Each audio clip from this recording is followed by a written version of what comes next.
करीम अम्मा बाद फ़अऊज़ु बिल्लाहि मिनश शैतानिर रजीम बिस्मिल्लाहिर रहमानिर रहीम या अय्युहल्लज़ीना आमनु तक़ुल्लाहा व कूनू मअस सादिक़ीन सदक़ल्लाहु मौलाना अज़ीम। बारगाह रिसालत माब सल्लल्लाहु अलैहि वसल्लम की तरफ लो लगाकर हदिया दुरूद पाक अल्लाहुम्मा सल्लि अला सय्यदना व मौलाना मुहम्मदिन व बारिक व सल्लिम सल्लु अलैहि व सल्लम सलातन व सलामन अलैका या रसूलल्लाह सल्लल्लाहु तआला अलैहि वसल्लम। हज़रात मोहतरम, अल्लाह की दी हुई तौफीक से, उसके करम से इस साले सवाब की अंजुमन मोहब्बत में, बज़्म खैर में हम और आप जमा है। अल्लाह ताला हमारी आपकी हाज़िरी को कबूल फरमा ले। थोड़ी देर के लिए मैं आपके सामने हूँ, क्योंकि सलाम अगर पढ़ भी दिया जाएगा तो आप इधर से उधर अभी टहलेंगे, खाना मिलने वाला नहीं है।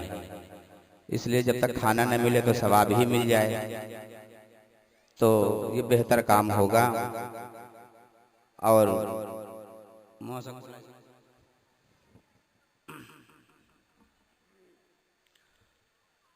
एक ऐलान ये था कि सैयद आदिल मियां साहब की बिला को आना था, उनकी तारीख थी। हजरत ने ये कहा कि मेरी तरफ से ये बता दिया जाए कि ये बात झूठ नहीं थी कि यहाँ के लोगों ने मुझको बुलाया था। मुझे आना था, लेकिन कुछ वजह से मैं ना आ सका। अब आते भी तो काफ़ी देर होती, जिसकी वजह से हजरत तशरीफ ना ला सके, बल्कि शाम को इंशाअल्लाह ताला सीतापुर की ज़मीन पे हजरत का आना होगा और यहाँ मसरूफियात की वजह से ना आ सके। थोड़ी देर तक आप हमें सुन लें। साले सवाब की महफिल है। आप अगर सुभान अल्लाह बोलो तो आपकी मर्जी, सवाब आपको मिलना है। और इन महफिलों में तो मैं लोगों से बारहा कहता हूँ कि बोलना चाहिए, क्योंकि हमारे बोलने का सवाब अल्लाह ताला मरहूमा को अता फरमाएगा। और अगर हमारे बोलने से उसके गुनाह बख्श दिए जाए और उसे अल्लाह जन्नत दे तो हमारे घर का क्या जा रहा है। इसलिए और इलाके के हर आदमी जो जानते हैं, ये जानते हैं कि मैं ऐसे भी इन चीज़ों का आदी नहीं हूँ कि लोगों से घसीट घसीट के सुभान अल्लाह कहलवाऊँ। मर्जी आपकी, कहो चाहे न कहो, वो आपके ऊपर का मसला है।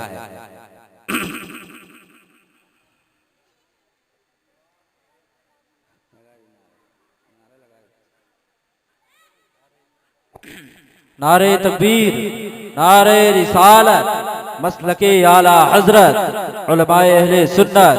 नारे तकबीर, नारे रिसालत।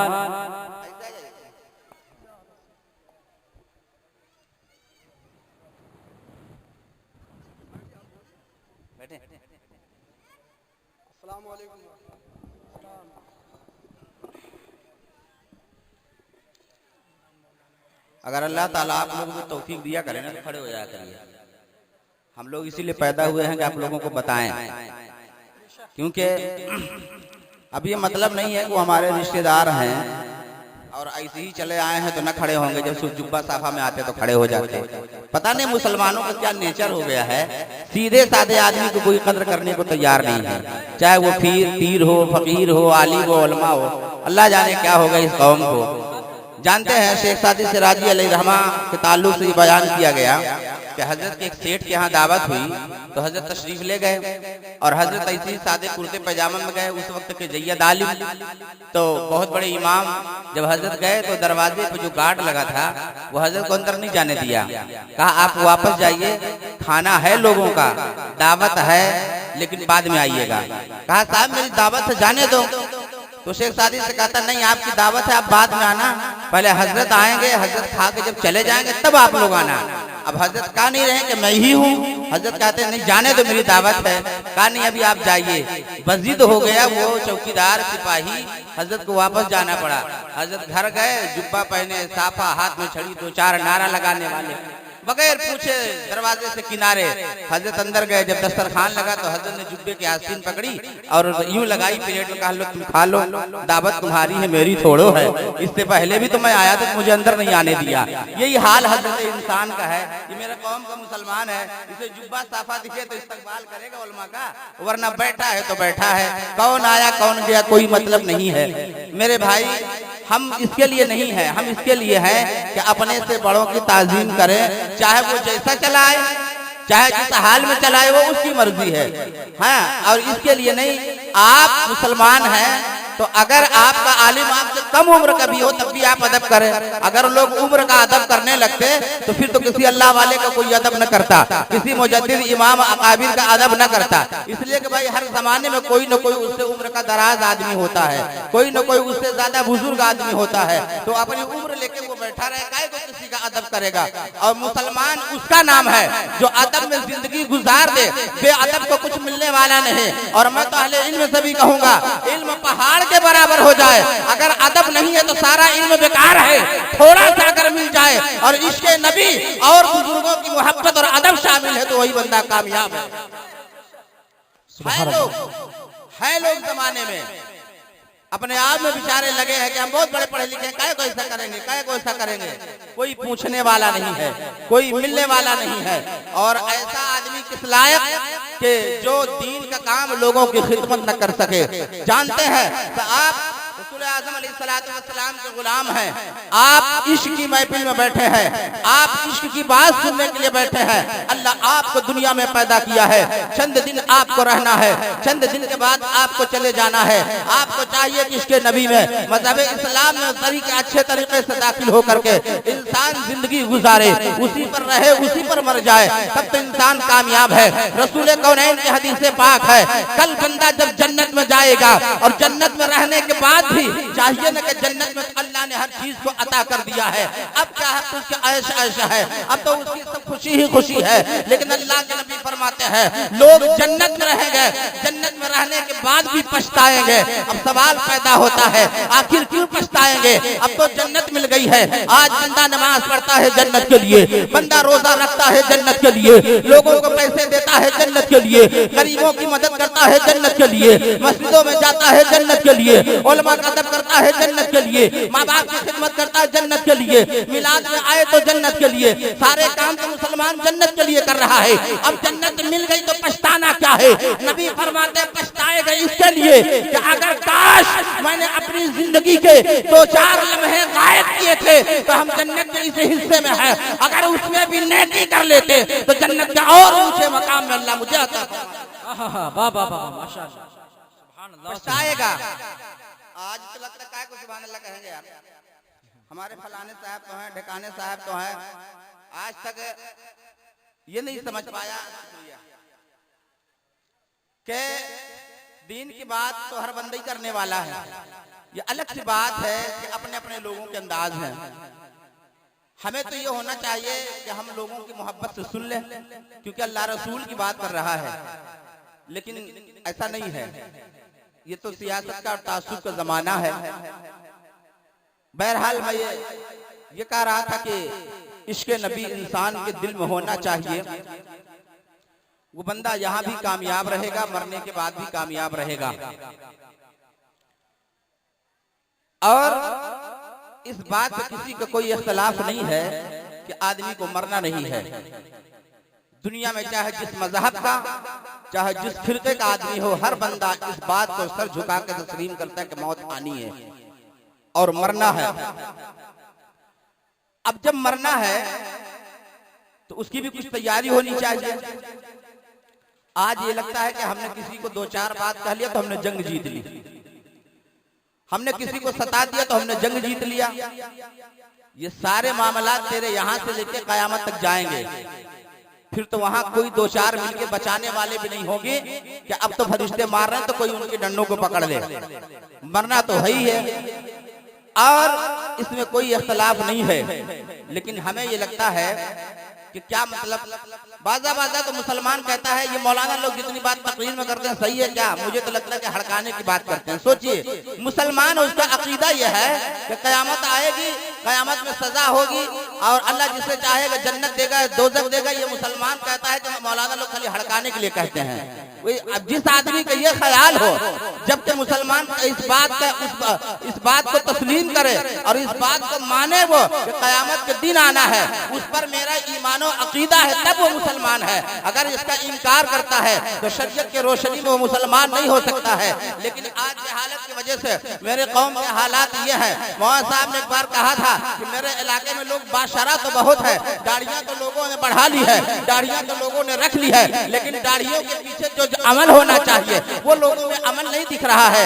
आप क्या जानते हो आज कितना इस्लाम और इस्लाम के मानने वाले अब दूसरों से परेशान नहीं है, उससे ज्यादा कहीं मुसलमान से परेशान है, उससे ज्यादा कहीं कलमा पढ़ने वाले से अपने मजहब इस्लाम का भी खसारा है, दूसरे भाई का भी नुकसान है। आओ देखो बुजुर्गों की जिंदगी देखो, बुजुर्गों के हालात देखो, बुजुर्गों ने क्या क्या काम किया, दीन के लिए ऐसा ऐसा काम किया। ये लगता था कि अल्लाह किसी कदर से राजी हो जाए, अल्लाह किसी कदर से राजी हो जाए। मैं आया हूँ दुनिया में परवरदिगार के लिए, मरूं तो उसके रसूल के इश्क में दुनिया से जाऊं। ये तो लोगों के नजरिए रहा करते थे। आला हजरत सरकार ने सारी जिंदगी यही काम किया है, बल्कि लोगों ने आला हजरत की जमीन पे कब्जा किया, रेलवे की लाइन को निकाल दिया। लोगों ने जाकर के देवबंदियों ने कहा मौलाना अहमद रजा खान आपकी जमीन पे फलाने ने कब्जा किया है और गवर्नमेंट ने रेल की पटरी को बिछा दिया है। सरकार आला हजरत कहते हैं सुनो सुनो, तो मेरे जमीन पे तो रेल की पटरी निकाल सकते हो, लेकिन मेरे दिल पे रेल की पटरी नहीं निकाल सकते हो, मेरे हाथ को नहीं रोक सकते हो।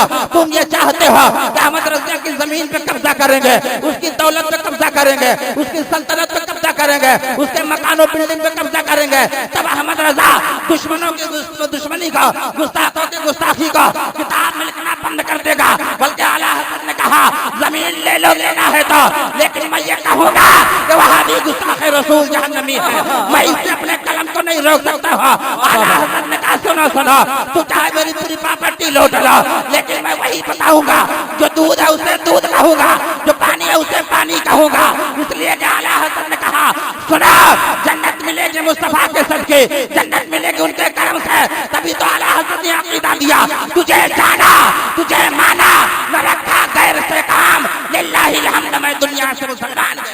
नारे तकबीर, नारे रिसालत, मसलके आला हजरत, नारे तकबीर, नारे रिसालत, सुभान अल्लाह। और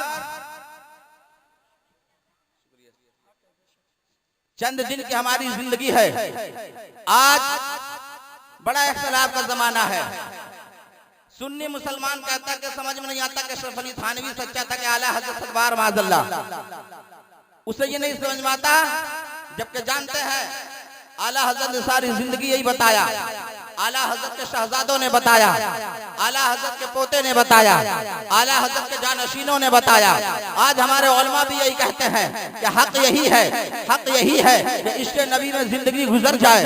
और सुना, दुश्मन रसूल से दूर रहो, इसलिए कि उनसे दूरी बनाना नबी कौनैन के इश्क की दलील है। लेकिन आज जानते हैं हम तो इश्क के दामा, हम इश्क की बातों को करने वाले हैं, हम तो इश्क का दम भरने वाले हैं, लेकिन पता नहीं है कि आखिर इश्क कहते किसको है, मोहब्बत कहते किसको है। आओ तो जरा देखो, आओ तो जरा देखो बुजुर्गों की जिंदगी को। सरकार अबू बकर सिद्दीक रज़ियल्लाहु ताला अन्हु की ज़ात बाबरकात है।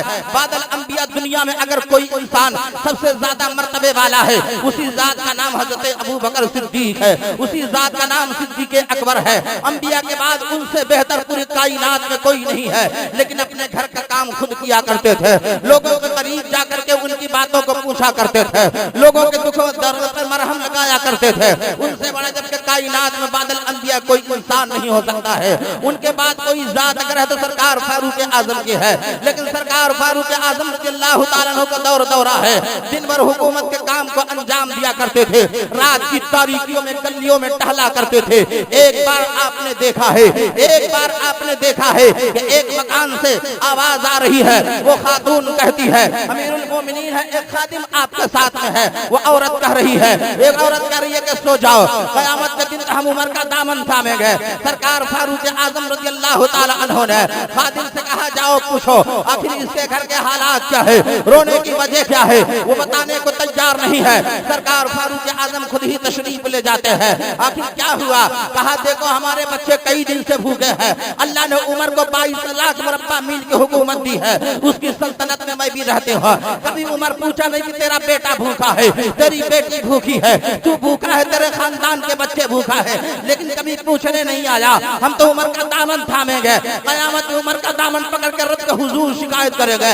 सरकार फारूक आजम नहीं कहते कि मैं उमर हूं, बल्कि आप वहां से चलते हैं, घर जाते हैं, जाने के बाद सामान इकट्ठा करते हैं, वह सामान इकट्ठा करने के बाद बुच्चा बनाते हैं, गठरी बना के सर पे रखते हैं, तेल का कनेक्शन लिया हाथ में लेकर के चल देते हैं। खादिम कहा सरकार लाइए, सरकार लाइए, मुझे दे दीजिए। सरकार फारूक आजम कहते क्या करेगा, क्या हुजूर आपका गुलाम मुझे दे दीजिए, मैं उठा के ये बोझ ले सकता हूँ, ले चलता हूँ। सरकार फारूक आजम ने कहा ये बता क़यामत में मेरा बोझ उठाएगा। गुलाम ने कहा हुजूर वहाँ अपनी अपनी होगी। सरकार फारूक आजम कहते हैं जब क़यामत में अपनी अपनी होगी तो दुनिया में भी अपनी अपनी होगी, ये मेरा काम है, मुझे करने दो।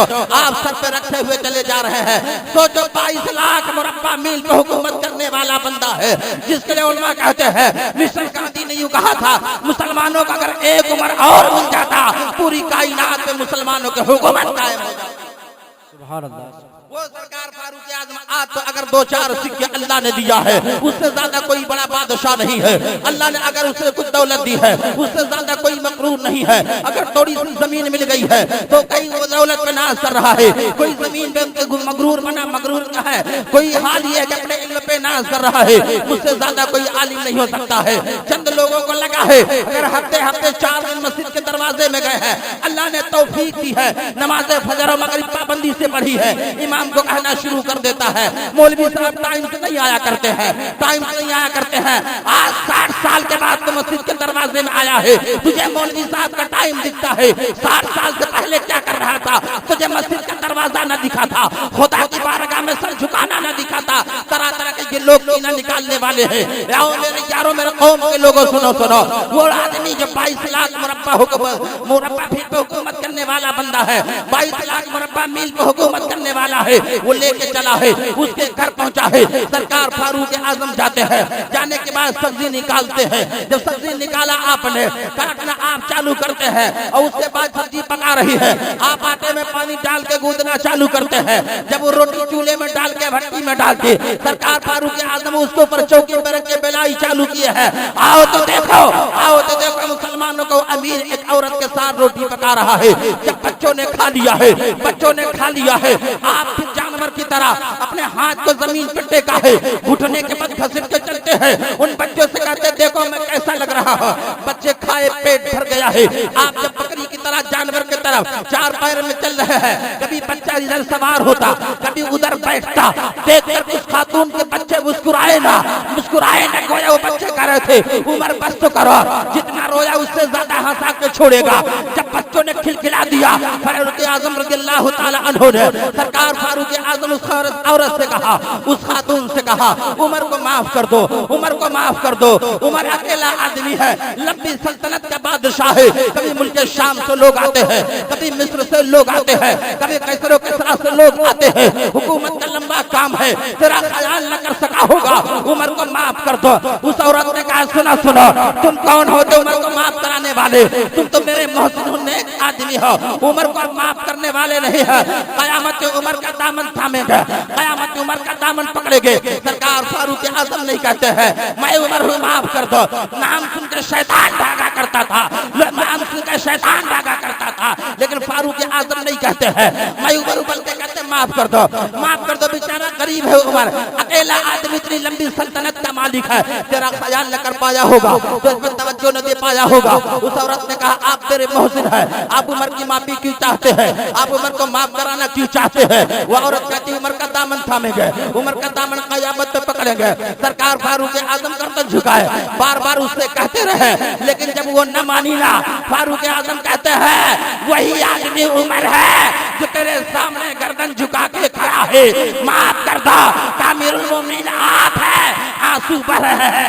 सरकार फारूक आजम कहते हैं हाँ हाँ माफ कर दो, मुझे तो इस बात से भी खौफ है अगर दरियाए दजला के किनारे एक बच्ची का बकरी का बच्चा प्यासा रहेगा, अल्लाह कयामत उसका भी हिसाब लेगा। इसलिए उमर को माफ कर दो। मुसलमानों, मेरे ये अमीर है, मेरे ये बुजुर्ग थे जिनके खौफे लाई का हाल ये था, उन्हें लगा करता था कहीं ऐसा न हो मेरी सल्तनत में कोई जानवर भूखा प्यासा रहे, अल्लाह कयामत में उसका भी हिसाब लेगा।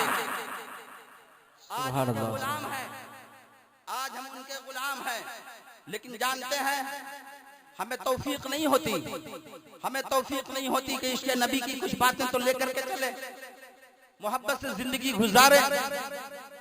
खाने के बाद अभी लोग कहेंगे जर्दा लाओ भैया, सुन्नत है, जर्दा खाना सुन्नत है, और लोगों को माफ करना सुन्नत इसका पता नहीं है।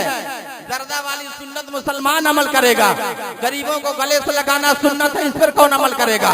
गरीबों को माफ कर दे अपने, और जो कर्ज लिया उसे माफ कर दे, लोगों को गलतियों का माफ कर दे, इस सुन्नत पर कब अमल होगा? बोलो तो जरा।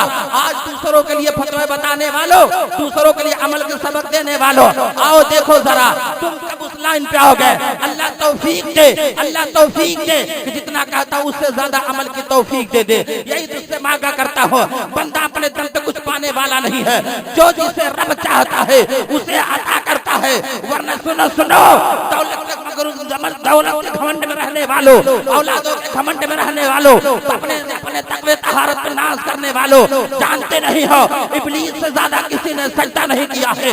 नमरूद से ज्यादा देखो तो पहले आप कितनी बड़ी सल्तनत का मालिक रहा, कारून कितनी बड़ी सल्तनत का बादशाह रहा, लेकिन जब अल्लाह चाहता है फिरौन जैसे 400 साल के बादशाह को एक लंगड़े मच्छर से मौत अता कर दिया। सुभान अल्लाह। इसलिए मेरे भाई चंद दिन के हमारी आपकी जिंदगी है। मरहुमा मंसूरा आमना बी जो मेरी बड़ी अम्मा रही, उनके साले सवाब की महफिल में आप बैठे हैं, कल आपके साले सवाब में मेरे साले सवाब में बैठेंगे। इसलिए जानते हैं नेक काम करो। मुसलमान आज जगह जगह सताया जा रहा है, जगह जगह मारा जा रहा है, लेकिन उसे पता नहीं है हमारे गुनाह हमारे सर चढ़े हुए हैं, हमारी गलतियों को जैसे हमें सताया जा रहा है। मुसलमानों, तुम चाहो ना रोड पे प्रदर्शन करो, तुम हल्ला पो मचा रहे, कुछ होने वाला नहीं है। तुम आओ खुदा के हुजूर झुको, तन्हाई में आंसू बहाओ, नबी के सदके दुआ मांगो, अल्लाह माफ करने वाला है। तुम्हारी जिंदगी में खुशियों के बहार अता करने वाला परवरदिगार है। अल्लाह बोलने से ज्यादा अमल की तौफीक अता फरमाए। वाखिर दावाना अल्हम्दुलिल्लाहि रब्बिल आलमीन, अस्तगफिरुल्लाह रब्बी मिन कुल्ली ज़म्बि व अतूबु इलैह। पढ़े ला इलाहा इल्लल्लाह मुहम्मदुर रसूलुल्लाह सल्लल्लाहु तआला अलैहि वसल्लम। रिश्तेदार ज्यादा है, सबको पता है कि इस गांव में मस्जिद के तामीर का काम चल रहा था। अल्लाह के करम से छत भी पड़ गया, कुछ उसका काम बाकी है। गांव वाले तो करते हैं, और ये निसार भाई और लोगों को कहना रहा आप जो हो सके मदद कर दीजिए। चलते चलाते हजरत की मौजूदगी में एक मसला भी आप सुन लीजिए। आज ये ठंडी का दिन है, मस्जिद के लिए पैसा दे दीजिए, मसला भी सुन लीजिए। हजरत अगर गलती हो तो पूछिएगा, हजरत तवज्जो दीजिए। ये ठंडी का दिन है, लोग फजर में खास करके मगरिब इशा में टोपा लगा के जाते हैं। अब जैसे यहाँ आए लोग मिलाद शरीफ में, तब भी लोगों के टोपे लगे हैं, चले जाएंगे नमाज पढ़ने के लिए। आला हजरत सरकार फरमाते हैं अगर टोपा को यूं मोड़ा गया, यूं यूं करके, और उसी सूरत में पहन लिया, फिर नमाज पढ़ा तो उसकी नमाज मकरूह तहरीमी हुई। मेरे पास फतवा भी मौजूद है और यूं टाइपिंग भी मौजूद है। नमाज मकरूह तहरीमी हुई, और मकरूह तहरीमी जो नमाज होती है वो उस नमाज का दोबारा पढ़ना उस पर वाजिब हो गया। इसलिए इसका भी ख्याल करें। लोग आज 40 साल से 50 साल से नमाज पढ़ते हैं, लेकिन आधे से ज्यादा उनकी नमाज खराब होती है। कबूल करने वाला अल्लाह बात सही है, लेकिन शरीयत ने कुछ दायरा, कुछ कानून, कुछ तरीका बताया है, उसके खिलाफ करते हैं तो इसलिए नमाजें नहीं होती। आप नमाज पढ़ो, ये फर्ज है, लेकिन नमाज पढ़ने का तरीका भी सीखो। मुसलमान पर इल्म सीखना भी फर्ज है।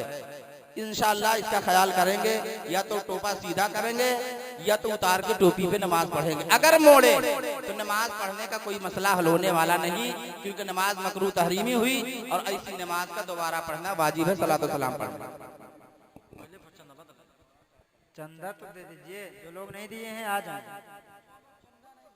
हेलो जो लोग नहीं दिए हैं अपने कदम से जो है तो चल कर आए, जो कुछ हो सके आप लोग दे दें, हैं जितना हो सके। आप सलातो सलाम होने जा रहा है, लिहाजा आप तमाम हजरात आ जाएं जल्द से जल्द। ये मस्जिद का काम है, अल्हम्दुलिल्लाह ये मस्जिद खुदा का घर है। मैं कहता हूँ जिसके पास 10 रुपया ही हो, अगर नहीं है पैसा 10 रुपया ही है, तो अपने कदम को जो है तो बढ़ा कर लाए, ताकि ये जमीन कयामत के दिन गवाही दे सके। लिहाजा जल्द से जल्द तमामी हजरात मस्जिद के चंदे के लिए आप तशरीफ लाएं, और लिहाजा माशाअल्लाह अल्हम्दुलिल्लाह